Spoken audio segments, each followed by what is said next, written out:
Someone asked me once, when did you feel that you were combating this feeling of depression? And I can honestly say I don't know that I recognized it because of what I went through when I had my daughter.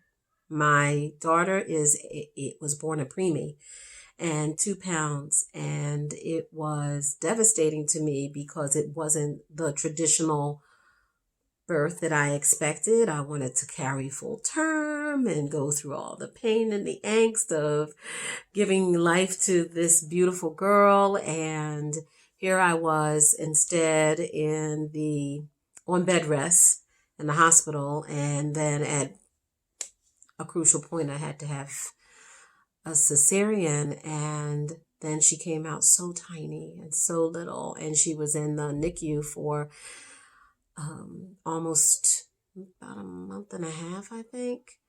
And I went through what was called postpartum, and one of those things that you always hear about, but you, you never realize it until you go through it. Uh, Recently, I found myself going through some of the same feelings. So I was actually able to relate to how I was feeling it, and able to identify it as depression. And that was because very similar to what happened when I was home and not able to have my daughter home with me, but going back and forth to the hospital and whatnot. I remember just sitting there looking out the window, just in a daze, and just so unsure about what my next steps were. And so unsure at the time with Simone, what was God trying to tell me? And fast forward to just recently. When I say just recently, I mean like maybe in the last year or so, I was starting to feel the same way. And this time it wasn't necessarily about, of course it wasn't about my daughter. At this time it was about my life and my career. And I guess the onset of it came during my mother's illness, and the whole process of needing to care for her, and the what it took me through with my family, meaning my siblings, and what it took me through with my husband, and what it took me through with my daughter, and that on top of other financial things that I was going through. So I was going through the same feeling. I could literally find myself looking out the window, just staring, wondering, like, what in the world are you trying to tell me? And prayer always got me through. Friends and family got me through. Some very close friends that just were there to hold my hand, and some very close family members that were just right there just to listen to me. And I realized, though, that I needed to find a way to address this on my own. And while I appreciate my friends and family being there, I just knew that I needed to find a way to address being in a depressive state. And that's when I started looking to meditation, to just listening to music, and just trying to do more self-reflection on how wonderful God is and all of the things that I needed to be grateful for.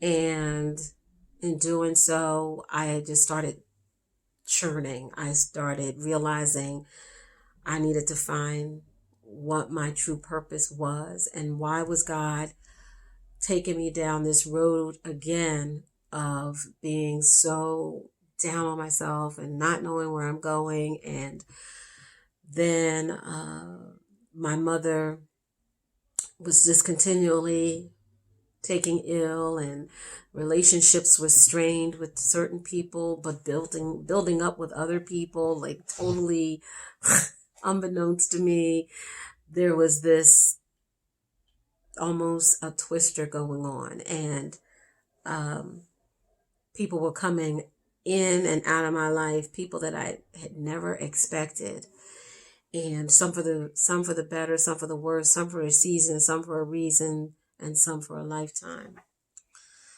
But having said all of that, I needed to be able to pinpoint exactly why I was going through this. And what came out of that is Toastmasters. Toastmasters. I joined Toastmasters to help identify where I was. And out of that came the speech that changed my life, which was a speech about forgiveness and a speech about my mother. And my mother had since passed. So she was not of the sound mind to be able to receive it anyway. But by the time I gave it, my mother had passed away. Valuable lesson. How I learned to combat depression was to learn how to forgive. I did a speech about it in Toastmasters, and it took off. I ended up doing the speech several times. I was very fortunate to be able to go much further in the contest portion of Toastmasters with the speech. But every time I did it and every time I thought about it, it just kind of brought me more to my center. It brought me more to who I was. And it's been the center of everything that I build my career and life on right now at the age of 50 something. And pursuing life, pursuing becoming a life and health coach, and pursuing being a catalyst and an empowerment person for people going through the same thing. It all was surrounded around forgiveness. And I had to learn how to forgive myself for so many things. And once I started forgiving myself for so many things, I was able to just let go.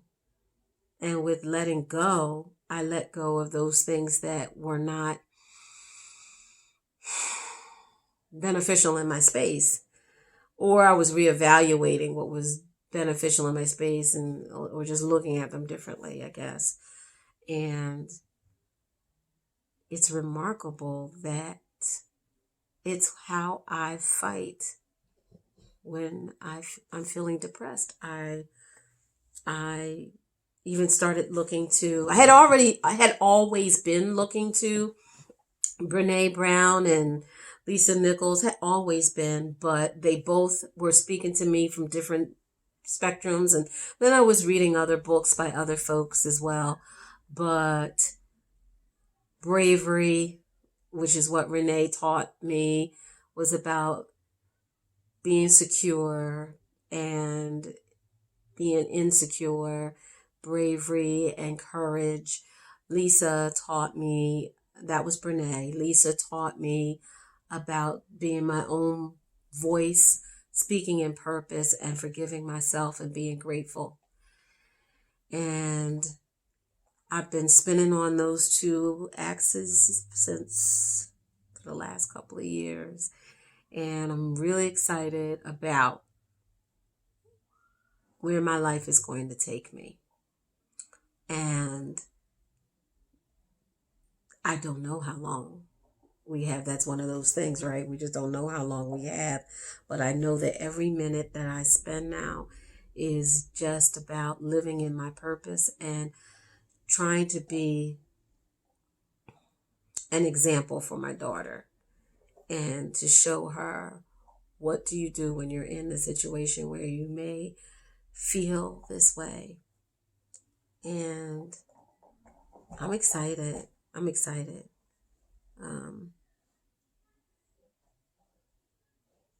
This is going to be a great journey. The Be Extraordinary, a transformation project, is dedicated to my mother. because she was a catalyst for me coming into my own right now. But she had always been, and it took me so long to finally see that, how wonderfully brilliant and beautiful and extraordinary that she was. And all of the nuggets that she left for me, all of the things that she taught me, that got me to this moment. And that I didn't realize half of it until she had passed, that she had ingrained all of this in me. So I'm really excited about growing the coaching program and helping women in transition or that are just going through the same type of change that I'm going through. Really excited. It's going to be fun. It's going to be hard work. It's going to be a lot of hard work. But I'm looking forward to it. Yep, I am.